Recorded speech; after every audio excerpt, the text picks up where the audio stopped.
All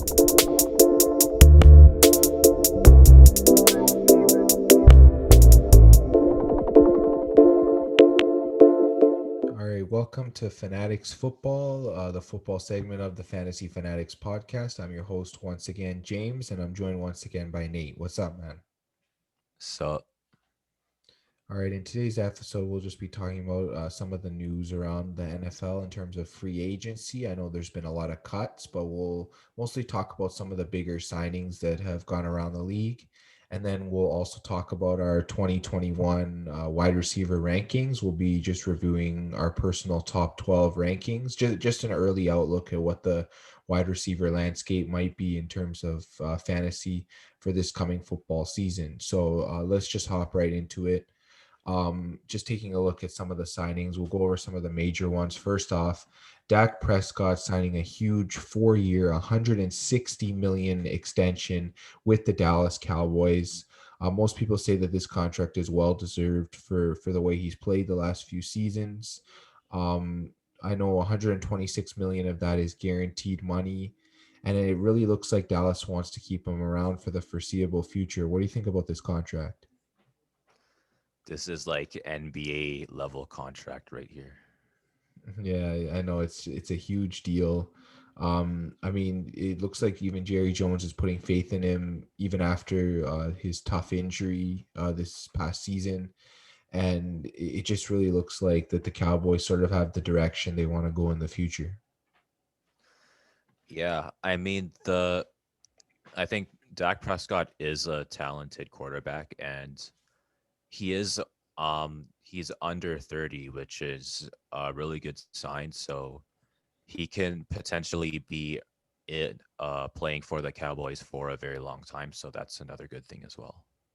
Yeah, he'll most likely, like assuming the 4 years of this contract goes well, he'll mostly sign another extension, I guess, in his early 30s. So I guess him wanting the 4-year deal instead of the 5-year deal is just, I guess, for his personal reasons of, being a little bit younger when he becomes a free agent again. So then maybe he might get another multi-year deal. Yeah, I guess this way, the contract situation's more like in his favor. Yeah, I definitely see that. And I guess in terms of that, the Cowboys probably had to free up a lot of cap space. I know that they were doing that this past week, and from the looks of it, this team should be competitive next year. Hopefully, they can improve things on defense as well. Yeah, well, we'll have to see after what the cap space does, but hopefully they'll be able to. Yeah, for sure. And another team that has signed one of their stars, Chicago Bears franchise tag, their wide receiver Allen Robinson. I know I'll be talking about him later in our wide receivers. But yeah, Allen Robinson, he'll get 18 million this coming season on a franchise tag. I know people were maybe concerned that he might leave Chicago. Maybe he wasn't wanting to play in Chicago anymore. He didn't feel like they had a competent quarterback situation there, but clearly he agreed and received this franchise tag. So, I mean, I think he does want a long-term deal done. Whether that's done this season or in next off season, we'll have to see. But I guess for now, he is committed to this team on this franchise tag. What do you think about this move? I guess he really believes in the Chicago Bears organization. So I guess at this point, it's kind of on the organization to try to build the team a little bit more to try to, I guess, keep him around. Yeah, I mean, like he's been playing solid, no matter who's been at quarterback. I know in the last 2 years, he was third in the league in receptions, third in the league in receiving yards, and second in first downs created. So, I mean, he's putting up top tier stats. I mean, with a quarterback like either Mitch Trubisky or Nick Foles or a guy like that, it's not like he has like a Russell Wilson, an Aaron Rodgers, a Patrick Mahomes kind of quarterback. And he's yeah, it's just unreal some of these numbers he's put up. Yeah, especially considering like you said, the quarterback situation in Chicago isn't the best, and hopefully it'll be better because especially if how for how good he is, his ceiling is a lot higher than what it looks like, and that's kind of saying a lot considering what he's been getting the past couple seasons. Yeah, and I guess going back to his Jacksonville days, the guy put up like 1,500 yards with Blake Bortles as his quarterback. So I mean, like this guy's so talented. He just he's great. I guess one on one contesting catches. He's always open. He's really a number one receiver on a team, and I think Chicago must be really happy being able to keep him.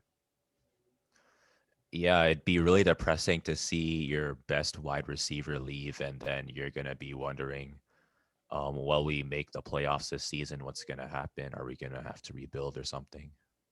Yeah, I know that's definitely something tough. And I guess speaking of, keeping around wide receivers, it looks like Tampa Bay has also placed a franchise tag on Chris Godwin.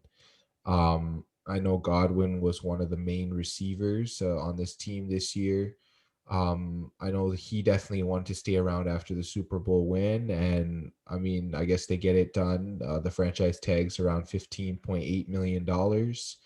I know he definitely wants an extension, but there's sort of I guess going on the process of trying to keep everyone. I know they have a lot of free agents this year. Another free agent that they were able to agree to an extension with was Levante David. They gave him a 2-year, $25 million extension. Yeah, he was another one of the main parts to the Super Bowl team. They're a linebacker. Yeah, what are your thoughts on these two signings? I guess it makes Tampa Bay arguably the most talented team in the NFL, especially on offense, and definitely in terms of wide receiver. I guess all three of these wide receivers are top tier. They could start on any team that they wanted, and they chose to stay in Tampa Bay, which is a good sign for that city. And then I guess moving to the defensive side, hopefully they can also keep edge rusher Shaq Barrett. He played under a franchise tag last year. I guess he's looking for an extension this year, so we'll have to see if they can keep him around. I know they still have guys like Jason Pierre-Paul. I don't know if I think Ndamukong Suh might be a free agent as well. Vita Vey's there. They just have a lot of talented guys there on the defensive side. So keeping Levante David was important. And then just I guess just trying to make sure that they keep Shaq Barrett is another big task for this team. But it really looks like the Tampa Bay is going to be able to keep a lot of these free agents. Assuming that the team that we see in the upcoming season is close enough to the team that we just saw win the Super Bowl, they could make another Super Bowl run. Yeah, I mean, I was listening to Tom Brady's quarterback coach this season, and he said that they weren't even playing at their highest level because they didn't have training camp and everything before last season. He thought the offense was even better than the product that we were seeing on the field. So I mean, if he feels like this team hasn't even reached their ceiling yet, then maybe this team can actually play at another level, which is really crazy considering how much talent they have. Do you think they'd be able to pull a three-peat or something? I don't know. We'll have to see. But yeah, this team definitely has the talent to do it. There's no question about that. And I guess Tom Brady's just making sure that all the pieces are being kept around. I think the situation he came into in Tampa Bay was a very favorable one, and he really took advantage of that. And he was really able to work with the coaching staff and the management just to put together a really good team. And this team is they have so much talent, and I guess the sky's the limit for them. Yeah, they can go as far as they want to. Yeah, I definitely think so. I know there's been a couple minor signings. There's been, a couple trades here and there. There's been a lot of releases, but we won't get into that. let's just jump into our top 12 half point PPR wide receiver rankings for the 2021 fantasy season. Um, I guess we'll just move again in sets of three. I'll ask you for your top three, and you could sort of explain why you have them where. It's just an early outlook. I know it's tough right now to sort of project where wide receivers might end up because we don't know the landing spots for guys, but we're definitely going to do our best. So, Nate, let me get to you first. Who are your top three wideouts for this coming year in fantasy half point PPR? So I guess my top three would be Devonte Adams, Tyreek Hill, and Stephon Diggs. Devonte Adams and Tyreek Hill, I believe that just based on their performance last season and in past seasons, I think they should be both 1 and 2. They both had the two highest fantasy total fantasy points, and they've both had the highest fantasy points per game. Devontae Adams had 300.90 total fantasy points and 21 fantasy points per game. Tyreek Hill had 285 total fantasy points and 19 fantasy points per game. They both have very good reception rates. Devontae Adams is 77%. Tyreek is 64. They both get a lot of yards and they both get a lot of touchdowns. Something that I think is notable about Tyreek is he can actually run, and he was able to get a couple of rushing touchdowns as a wide receiver, which is very rare. There's not a lot of wide receivers that can do that. And I think that kind of gives Tyreek a lot of value because he basically had 17 touchdowns with, I think, 1,276 reception yards. So he's had, I think, less reception yards than both Devontae Adams and Stephon Diggs, but because he was able to get two rushing touchdowns with 17 touchdowns, basically he was able to finish second in fantasy this past season.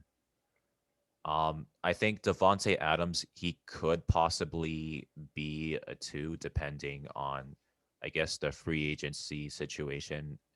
If Rogers decides to commit, he's going to be a one, I think. But if he doesn't, he might be a two, but I don't think he's going to be lower than that. And I guess Stephon Diggs, I put him at third because he is, I think, the leader for, I think, I think reception yards this Yeah, season. He yeah. got 1,535. So it's really crazy. He got only 8 touchdowns though, so he ended up having a lower fantasy point per game than both Devonte Adams and Tyreek Hill. He got 16.5 fantasy points per game. Um, I guess that's kind of like the thing is you want to have a lot of touchdowns and you want to have a lot of yards. Like with Stephon Diggs, he had, I think, 8 touchdowns, which is like just under half of the top two guys. So he would have to, in order to, I guess, catch up with just receiving yards, he'd have to get like bare yards, like even more than what he got now. And I think if he gets more touchdowns, he could go higher than that, but we'll have to see. So that's my top three for now. Yeah, I definitely agree. Devonte Adams is also my top receiver.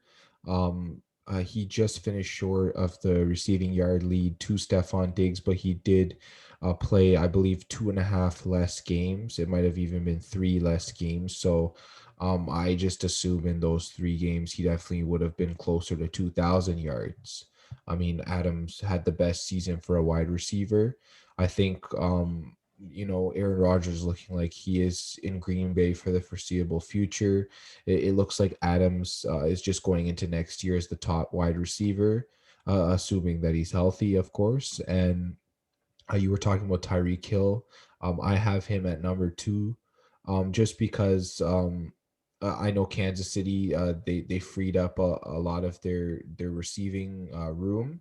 So I mean, the only receivers really in the system right now are Travis Kelsey, Tyreek Hill, and McCole Hardman, and we've already seen that the Kansas City offensive system can hold two number one receivers in it in Travis Kelsey and Tyreek Hill, and they can perform at a high end level. So I'm not worried about Tyreek Hill. He can always create, like you said, from rushing. He's never had a problem doing that. You said he had a couple rushing touchdowns this year. I believe he also had over 100 rushing yards. So that also goes into fantasy points. He had over 1,200 receiving yards as well. He had close to 100 catches, I believe. So he's definitely involved in the offense. He always will be.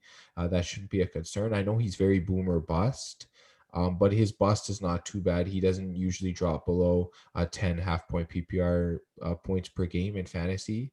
But his boom is really great. Like he could drop like 45 points on a game. I know this year he really had a big game that he was just like insane this year. I believe it was against Tampa Bay.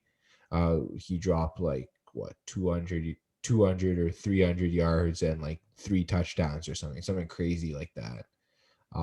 Tyreek Hill has those games, and yeah, those are just those are like week winning games. Like he'll just win the entire week for you by himself. That's how talented Tyreek Hill is. And I guess just looking at number three, I don't have Stephon Diggs. I have DeAndre Hopkins, and the reason I have Hopkins there is because he dealt with a lot of injury this year. I guess just at the pace he was playing a bit better than Stefan Diggs before he got hurt. I know after he got hurt, he didn't play as well as Diggs, and I get that, but I guess just in terms of the whole overall offensive scheme as well, I think that Hopkins seems to be a safer option. He's more of a security blanket, I feel like, for the Arizona offense. But just to be clear, you can't go wrong with either of the two. I have Stefan Diggs at fourth. I know we'll get into our next three. I'll just mention my number four being Stefan Diggs, and the reason I have him there is because that's sort of my tier. Those top four are sort of in one tier for me. You can't go wrong with any of those four when you're drafting. Um, those four are okay going in like a top 12, top 15 scenario on like a big board, for example. When you're sitting there at the draft, they'd be drafted, I guess, somewhere between in the top 15, those four, among like running backs, and then maybe someone like Travis Kelsey or George Kittle. That would sort of be like what a top 15 big board would look like. So I'm definitely confident. Like you said, Stefan Diggs led the league in receiving yards. As soon as he got to Buffalo, everything clicked between him and Josh Allen. Um, I assume that if it already hasn't been confirmed that the Bills are releasing John Brown, so Stefan Diggs, he's the number one there. There's no question. No one's taking his workload from him. He's sort of in a similar situation to Hopkins. They're both number one receivers on their team. They both have talented quarterbacks throwing to them. Like I said, Hopkins is just a preference, I guess, from I guess just past usage. He also has had more years of elite production. I also took that into account when ranking Hopkins over Diggs. I know Diggs has had good production, but his production last year was his only real elite season. Hopkins has been an elite fantasy player for many years, so I took that into account to sort of break that tiebreaker. But yeah, I'll get into your next three. So my next three would be Calvin Ridley, DeAndre Hopkins at fifth, and DK Metcalf. Um, it was just kind of hard to tell. I guess I was a little bit lower on DeAndre Hopkins. Um, and I put Calvin Ridley at fourth mainly just because of how good his season was. Um, I think the only thing that's kind of hurting how good he could be is if Julio Jones is fully healthy and comes back, he'll have to kind of share targets with Julio Jones. So I'm not like 100% sure that he would get like the exact same number of 15.8 fantasy points per game. It might be a little bit lower, maybe like 15 or like 14.8, something like that. But I still think that's very good. He did get 1,374 yards with 9 touchdowns, and he did get 1 2 point conversion, and he has, I think, a reception rate of about 62%, which is pretty good. And unfortunately, he did get one fumble. Another thing that I think is kind of holding him back is Matt Ryan. Um, he is kind of inconsistent for how good I think he could be, which is kind of a problem for, I guess, just ATL receivers in general. They're gonna have to deal with, I guess, throws that are not as good as they could be. So that could affect their reception rate, which would end up affecting everything else. But I think that uh, Ridley's talented enough that he should be able to still get a really good production. And I put DeAndre Hopkins at fifth. Um, I didn't really take into account his injuries, so he could be higher, possibly higher than Calvin Ridley, but I guess just until we see how good he is coming back from injury, I just put him at fifth for now. Um, he did get 230 total fantasy points, and he had 14.4 fantasy points per game. And he did get 1,407 reception yards with 6 touchdowns. As you said, he possibly could have gotten more yards and more touchdowns if he was able to stay healthy. So he could have ended up having a similar fantasy point per game rate to Calvin Ridley this season. So we'll have to see how far he goes. And for DK Metcalf, I believe that after Calvin Ridley and DeAndre Hopkins, Metcalf, he is I guess in terms of talent level, he would be similar to those two, but I think the thing that's kind of holding him back is how good the NFC West is. It's gonna be really stacked this season. There's a lot of really good teams. So just because of how competitive it's gonna be, I think it's gonna affect his game a little bit. He did get 14.4 fantasy points per game, so it'll be somewhere around there. But I'm if especially if DeAndre Hopkins ends up performing better than he did last season, then that would put like Calvin Ridley and DeAndre Hopkins above Metcalf still in my opinion. He's still a good wide receiver to pick though. He got 229.8 total fantasy points. His reception rate is 64%, and he did get 10 touchdowns and 1,303 yards. So he has the potential to, uh, I guess, to always be around the, I guess, top six. So we'll have to see how much, I guess, being in such a stacked division kind of affects him. But I think for now, I decided to put him at top six. So those are my 4 to 6. Yeah, I know I mentioned that I had Stephon Diggs at number four. I have Calvin Ridley at number five, and the reason I do, I guess it's just because of his elite production. Even though Matt Ryan's his quarterback, he's been producing elite numbers. I know last season, he only had one game. Well, I know there was that zero game, but he wasn't healthy. Let's not talk about the game where he had zero because he was. I know he wasn't fully healthy in that game. Besides that game, there was only one game he had under 11 half point PPR fantasy points last season. So he is like his floor for production. If you would consider 11 points his floor for production, and I mean, he's such a young player. His ceiling is just endless. He's just one of those guys that, I mean, he has top five potential. Um, let's just say you're drafting him at maybe late second, early third round this coming year, but he's a guy that could return like first round values. That's not something that we can debate.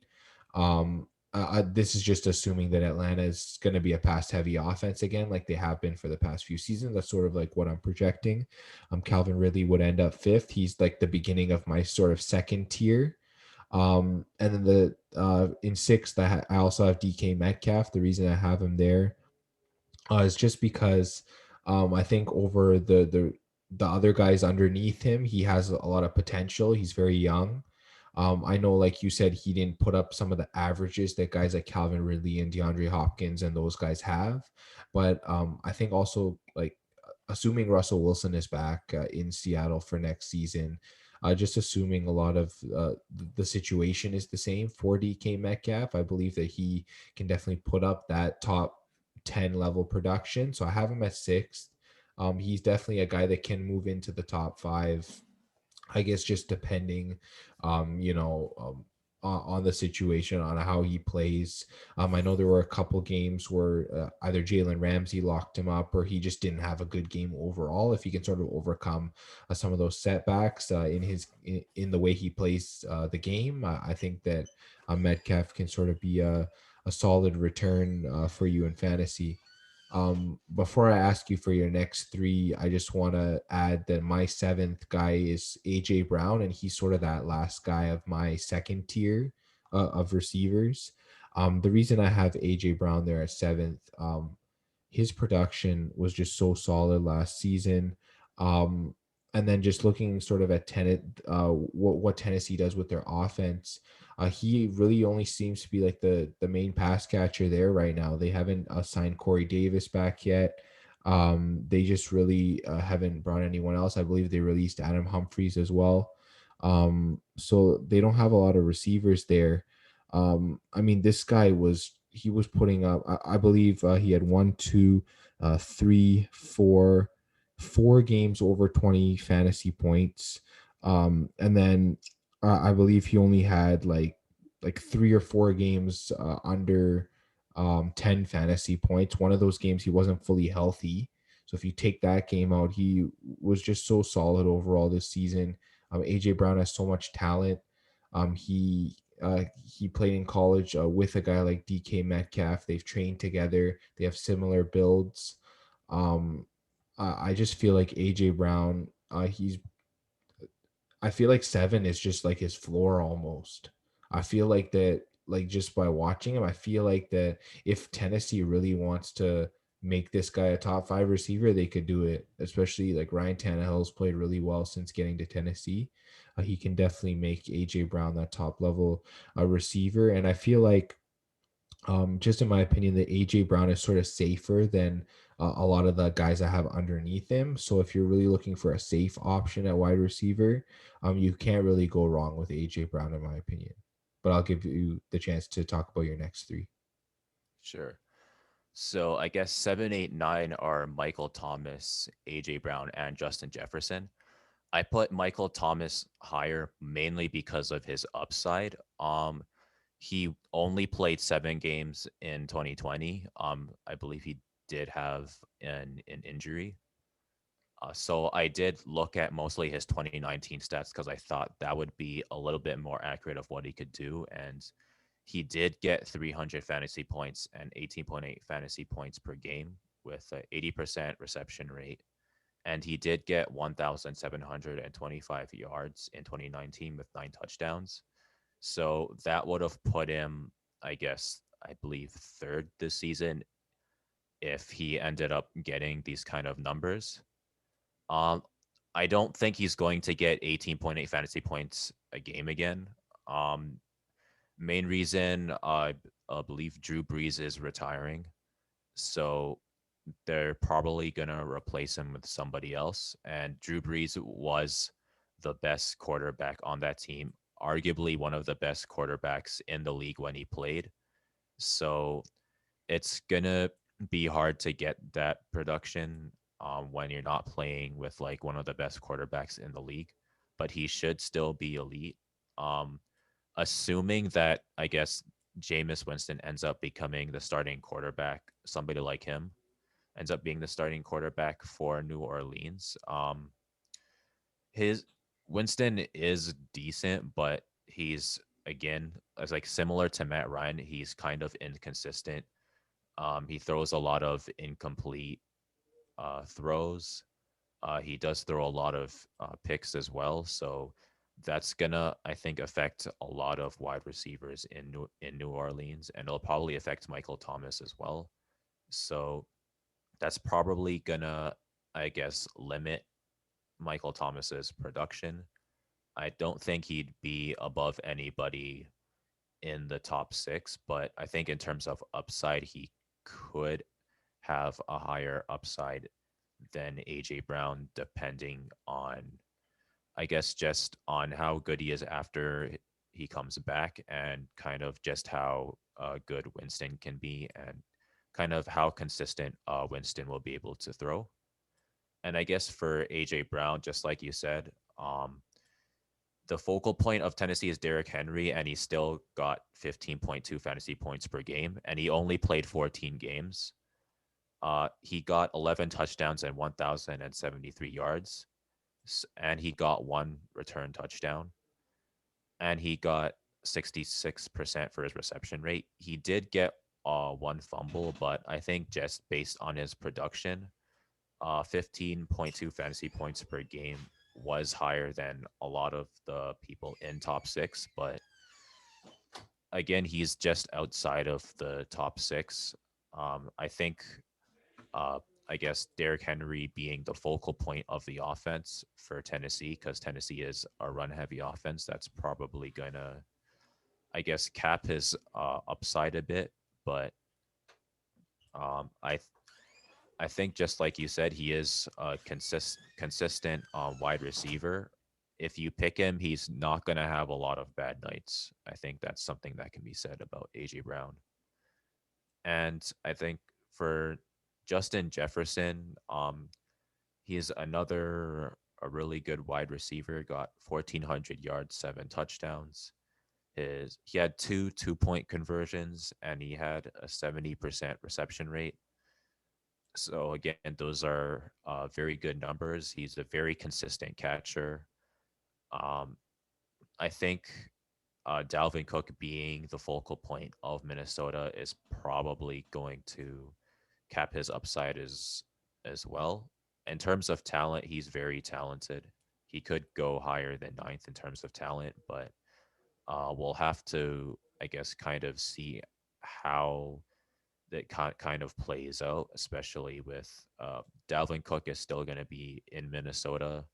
So he could maybe get a little bit higher than 14.4, but it's not going to be like that drastic. I would still put um, AJ Brown over Justin Jefferson. And if Michael Thomas ends up playing kind of close to his potential, he could be higher than Justin Jefferson as well, which is why I put him at ninth. All right, yeah.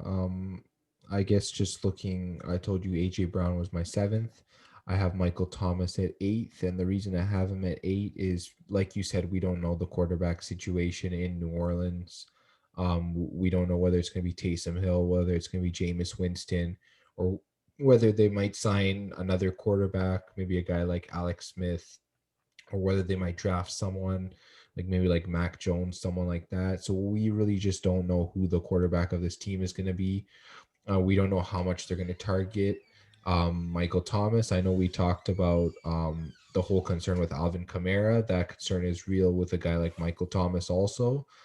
He's definitely a top 10 receiver. There's no question about that. I have him at eighth, but yeah, I just can't put him higher than that until we know for sure who's going to be playing quarterback in that situation.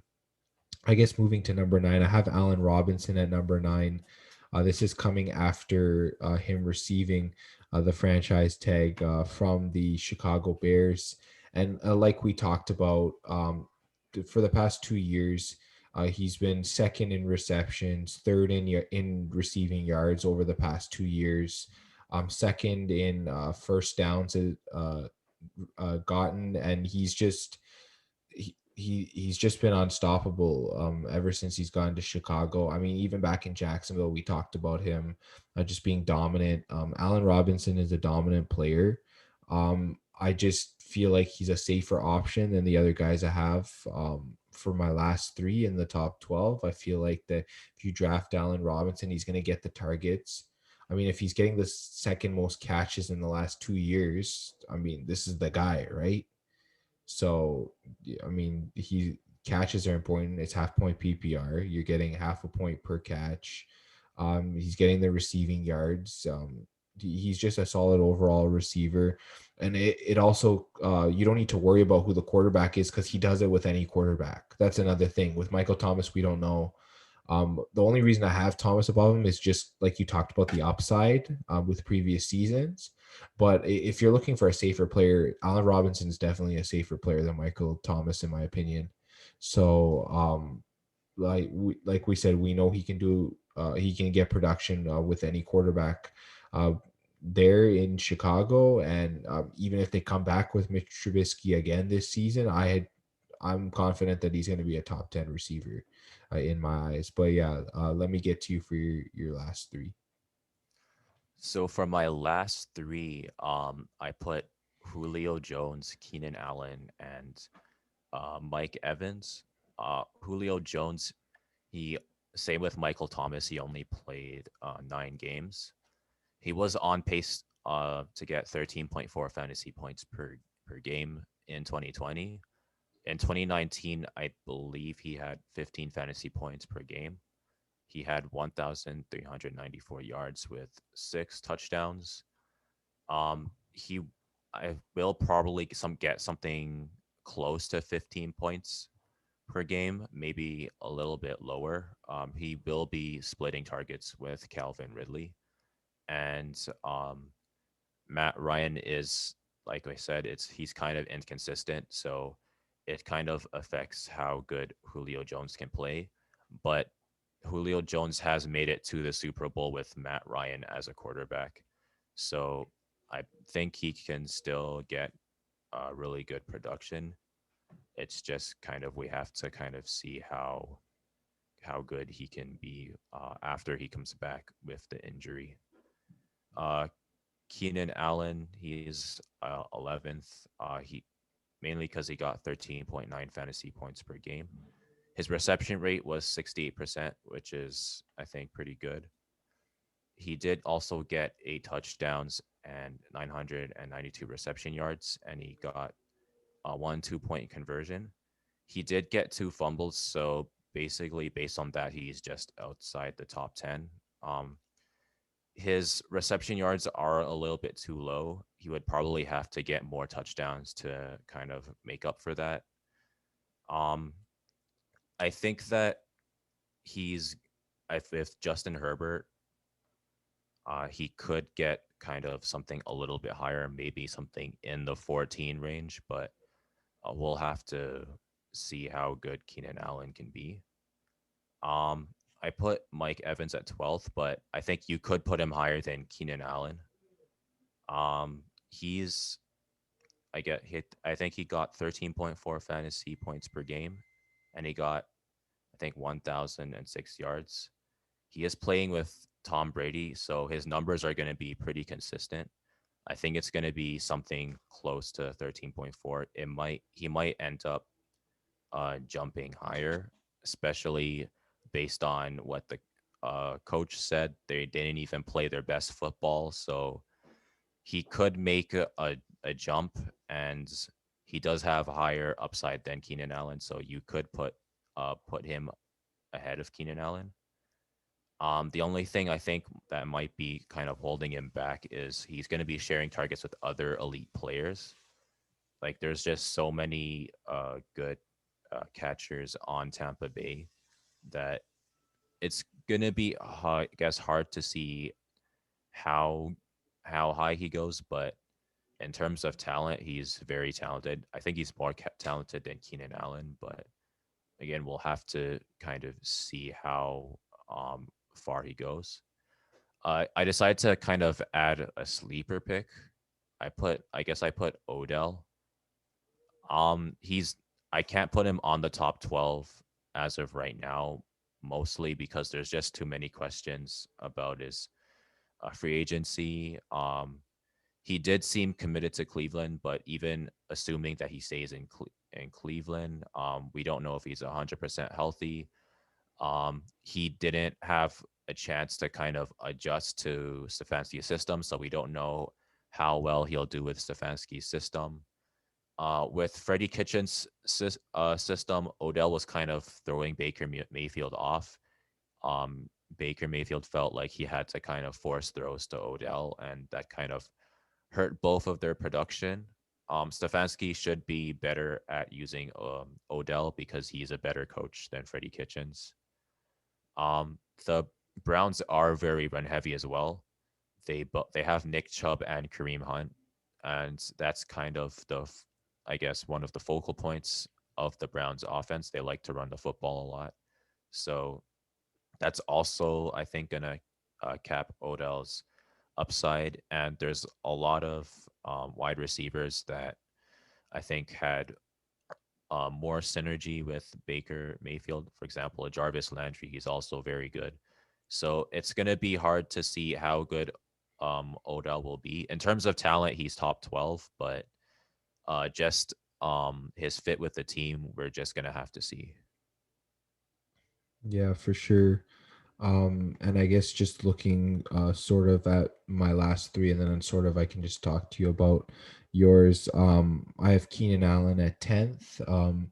The reason I have him in the top 10 is because in his past two seasons, he's had over 100 receptions in both seasons. And although that might not matter as much in a standard league, this is half point PPR. So that definitely elevates him over some of the other guys that I have on my list. I mean, if you're getting over 100 catches, that's at least 50 fantasy points per season added on to whatever you're getting in yardage and touchdowns.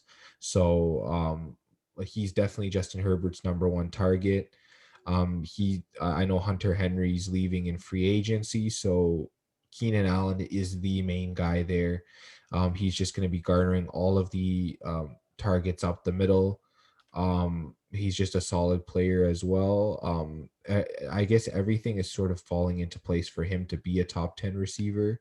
And I mean, his production, once he got in tune with Justin Herbert last year, his production was great.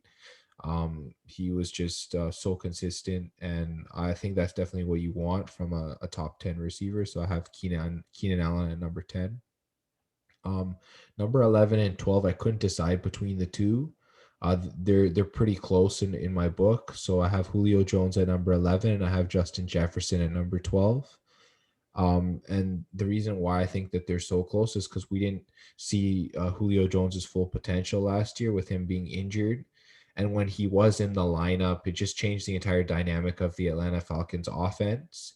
I felt like Matt Ryan, when Julio Jones was not in the lineup, he was sort of rushing a lot of his throws, whether it was to Calvin Ridley, Hayden Hurst, or whatever. But when Julio Jones was in the lineup, Matt Ryan, I guess he was more focused because he knew that if he was in a bad situation, I guess he could just throw it to Julio Jones.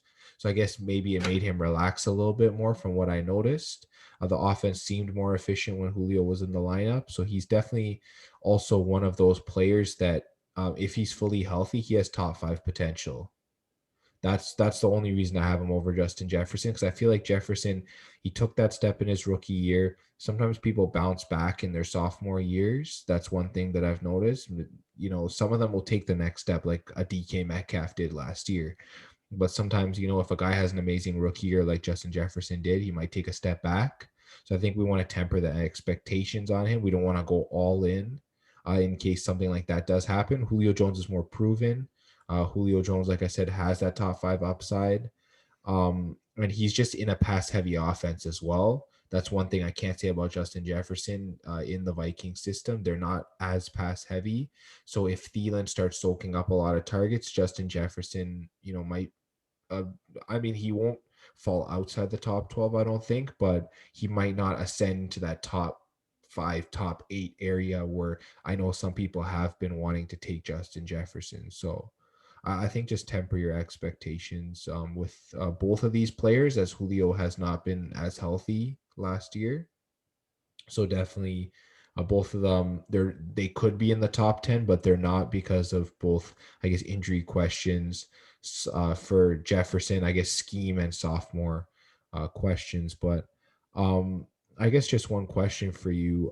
You didn't have Allen Robinson in your top 12. Where would you see him sort of in your rankings? I guess with Allen Robinson, he'd be maybe 13th. Again, he does have top 12 potential. You could put him above Mike Evans and Keenan Allen. I just wasn't sure how good he would be. I guess assuming that they don't get a better quarterback than Mitch Trubisky in Chicago. Like you said, Allen Robinson, he can get elite numbers with anybody, but in order to kind of break away and kind of, I guess, be top 12, I was just thinking that you might need a better quarterback than Mitch Trubisky. So in terms of potential, he's definitely top 12. In terms of how he'll be able to use it, I think he'd be just outside side of that. But again, uh, he could very well prove me wrong. He's just that good, so we'll have to see. Yeah, and then I guess just looking at Michael Thomas, or not Michael Thomas, Mike Evans. I think I would have had him in my top 12 before they brought Chris Godwin back, but now they brought Chris Godwin back. I feel like Godwin, in my opinion, is sort of the more consistent receiver. I think they're sort of around the same area in drafts. They might be like my 14th and 15th receivers, just because there's both of them and there's Antonio Brown, so we don't know about their sort of production. I know you like Evans and his production. I side more on Chris Godwin's side. I just because I feel like it's half point PPR. He's getting more catches up the middle. His yardage and touchdowns might not be as much as Evans, but I feel like he's a little bit more consistent. That sort of offsets it, but they are pretty close, I guess, in my opinion. And then I guess going back to a guy like Odell Beckham Jr., I mean, like you said, he's one of the top 10 most talented receivers in the league. He's just got to put it all together in Cleveland and sort of come up with that big season. Can he do it? Yeah. I think maybe he might be in like my top 15 or 16, somewhere around there. But yeah, definitely he's definitely a player to look out for sure. Yeah. I feel like somebody like Allen Robinson or Odell Beckham, Mike Evans, Chris Godwin, those are players that um they're like I said, they're like sleeper picks. If you get them later in the draft, people aren't feeling them for whatever reason, and you end up getting them in like a later round, you're not gonna be disappointed for sure. And another thing to look at, like, I know you were talking about where running back should go last week, if people were wondering. I think maybe talking about where receivers should go. Let's just say you decide to go running back heavy in the first two rounds. Let's just say you have like the fifth pick. Let's just say you take a guy like Saquon Barkley, then you come back in the next round and you grab, like, I don't know, Josh Jacobs, for example. Those are your two running backs. Those are your first two picks, and then you still haven't taken a wide receiver, and then a lot of the top guys are gone, then maybe guys like Chris Godwin, maybe an Odell Beckham, you can pair a couple of them together. Let's just say you paired Allen Robinson and Odell Beckham, and those can be your top two receivers to go along with those two high end running backs. So then you have a pretty solid team right there. Yeah, I agree with that. Those are like really two solid picks. Even like having Allen Robinson after having two elite running backs. Like Allen Robinson, he's a very consistent catcher. So if you're getting a wide receiver in a later round, that's probably the most important thing. A wide receiver who can just catch consistently. Yeah, and I guess just sort of looking for those guys with upside. I know guys last year like Calvin Ridley, DK Metcalf, guys like Robert Woods, they went a little bit later, but they really maximized on their potential. I know I don't have Robert Woods in my top 12. I don't feel like he's a top 12, but I feel like he's another one of those guys that Matthew Stafford's there now in LA. So both him and Cooper Cup are sort of in that situation, maybe to a lesser degree of Chris Godwin and Mike Evans. They're going to get solid production. They're definitely sort of sleeper picks. I mean, if you're able to grab one of them, I don't recommend getting both, but if you can get one of them, maybe as your second wideout, like let's just say you grab one of these more top 12 options, Maybe in it, with your third pick or your second pick, you grab one, and then maybe you're just looking at, third or fourth round, who should I take a look at? Robert Woods and Cooper Cup are definitely guys on my radar for sure. Yeah, I agree with that. Matthew Stafford's going to raise their ceiling by a lot. So they're going to probably have nights where they do like extremely well, like maybe they get like 15 points or 20 points, and then you're going to wonder like why did nobody pick these people? So they do have that kind of potential, I think. Yeah, I definitely think so. And then I guess just um, I don't know if you have any last thoughts about just either my list or your list or just anything wide receiver in general. I guess just wide receiver in general. I guess I was just wondering I guess in terms of I guess more general thoughts, do you think people should be getting wide receivers earlier in the draft or later? Um, I know we talked about it a bit last week. The running back heavy approach is like a tried and true method. It's always worked. I know we talked about, taking two wide receivers with the first two rounds and then sort of getting a lesser running back in the third round, but you're not really getting the quality of running backs like you are with wide receivers. I feel like, okay, if you look at the top 12 running backs and then you look at the top 24 wide receivers, I feel like there's comparables there. Like a guy in the top 24 running backs might not get top 10 potential, but a guy in the top 24 wide receivers could elevate himself into top 10 potential. So it's easier to find gems later with wide receivers than it is for running backs, which is why I suggest that you draft more running back heavy early, unless you see an opportunity at an amazing player like a Devontae Adams, like maybe if you're looking at tight end, if Travis Kelsey, George Kittle, guys like that, they're sort of sitting there, and either you sort of know which running back you want next round, or you sort of have that sort of draft plan to sort of incorporate that. But like I said, in the first two rounds, at least one should be running back. Yeah, I think like drafting a wide receiver earlier is you have to have a favorable, I guess, pick for it. Like you can't I don't think you can be reaching for a wide receiver. Even somebody as good as like Tyreek Hill or Devontae Adams, mainly because like if you miss a running back, then you're basically gonna be rolling the dice every week if you don't have a good enough running back. And even I think you could even like kind of take a risk and get like three running backs early and then try to get wide receivers later. Just because like you said, a lot of wide receivers they can have really good nights and have kind of top 12 production. So even if you don't get like a top 12 or wide receiver, if you get somebody just outside of that, like 13 to 20, I think you should be all right. Yeah, for sure. There's definitely different strategies to go, but like I said, if you're taking at least one running back per, like in your first two picks, that's important. If you don't have one running back in your first two picks, then things start to get problematic. Maybe you can't find a high end starter.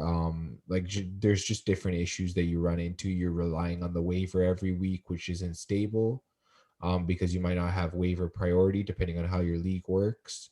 Some leagues are just like a first come first serve basis, but not all leagues are like that. Some of them have waivers; they roll through.